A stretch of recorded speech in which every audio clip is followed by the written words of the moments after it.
Jesus adentra Jerusalém montado em um jumentinho e é recebido pela multidão com ramos e cânticos de Hosana, num instante de celebração pública que representava uma entronização simbólica, nutrindo anseios messiânicos e esperanças de libertação política entre os presentes. Apesar da empolgação coletiva, a população compreendia de forma distorcida a missão de Jesus. Esperavam um Messias combatente que os libertasse do domínio romano. 5 dias depois, a mesma multidão o abandona, exigindo sua crucificação, frustrada por suas expectativas terrenas não terem sido concretizadas. O povo via em Jesus um governante terreno, mas ele proclamava um reino celestial, fundamentado no amor e na misericórdia.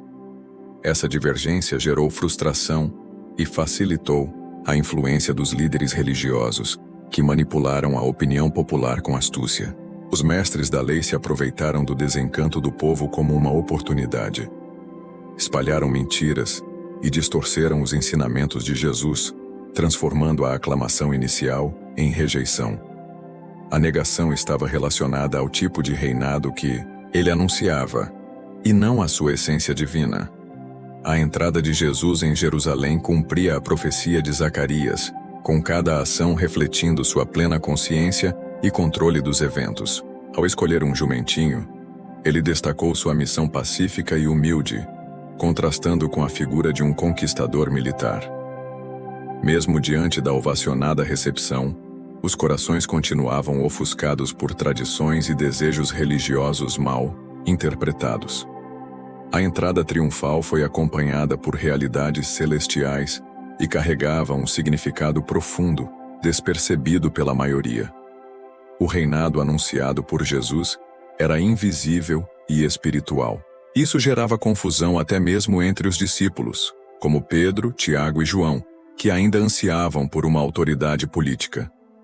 A cruz era incompreensível diante da ideologia nacionalista predominante. A ressurreição de Lázaro intensificou o embate com os chefes religiosos. Esse milagre incontestável aumentou a influência de Jesus e se tornou um divisor de águas, levando o Sinédrio a planejar sua morte e a de Lázaro. Jesus lamenta profundamente por Jerusalém, antecipando sua rejeição.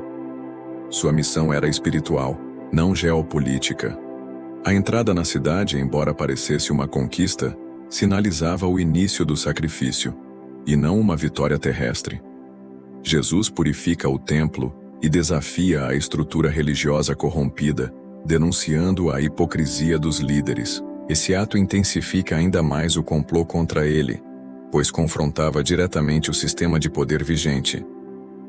Durante a ceia com seus discípulos, Jesus lava os pés de todos, inclusive os de Judas, exemplificando que a verdadeira liderança no reino de Deus nasce da humildade. Ele inaugura uma nova aliança pautada no amor e na entrega. No Getsêmani, Jesus ora em angústia e submete-se à vontade do Pai. A traição, o abandono e o julgamento injusto que se seguem marcam o ponto culminante de sua missão: entregar-se em favor da salvação da humanidade. E assim, a entrada triunfal de Jesus em Jerusalém deixa de ser apenas um episódio histórico para se tornar um divisor de águas espiritual. Ela revela a profundidade do amor divino que não se prende a expectativas humanas, mas se entrega por completo, mesmo diante da traição e da rejeição. O verdadeiro rei não veio com exércitos, mas com lágrimas. Não empunhou espada, mas estendeu as mãos. Agora cabe a cada um de nós decidir: vamos aclamá-lo apenas quando tudo vai bem, ou também quando o caminho nos leva à cruz? Após sua prisão, Jesus é conduzido diante das autoridades religiosas e políticas. Ele permanece em silêncio diante das falsas acusações, demonstrando autocontrole e submissão ao propósito divino. Sua postura contrasta com o desespero e a agressividade de seus acusadores. Pilatos, mesmo sem encontrar culpa em Jesus, cede à pressão popular. A multidão, incitada pelos sacerdotes, escolhe libertar Barrabás, um criminoso notório, em lugar do Mestre. Esse momento revela o quão facilmente a verdade pode ser sufocada por interesses políticos e religiosos. Jesus é flagelado, coroado com espinhos e zombado pelos soldados romanos. A crueldade com que é tratado ressalta a gravidade do sacrifício que ele estava prestes a consumar. Mesmo assim, não há queixa. Apenas o silêncio daquele que carrega o peso do mundo.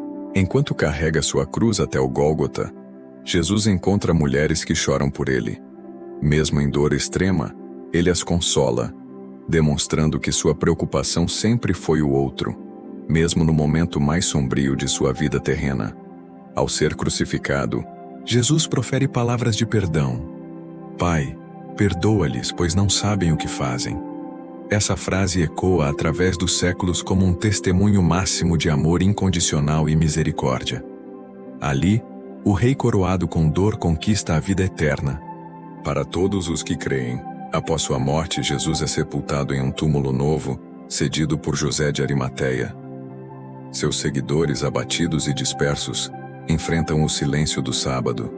Mas mesmo na aparente derrota, a promessa da ressurreição permanecia viva, aguardando o momento exato. No terceiro dia, ao raiar da manhã, algo extraordinário acontece. O túmulo está vazio. Maria Madalena corre para contar aos discípulos, que inicialmente não creem. Mas logo, o próprio Cristo ressuscitado se revela a ela, chamando-a pelo nome, com ternura e autoridade. A ressurreição não foi apenas um retorno à vida, mas a inauguração de uma nova realidade. Jesus vence a morte e sela a vitória sobre o pecado, abrindo caminho para a reconciliação eterna entre Deus e a humanidade.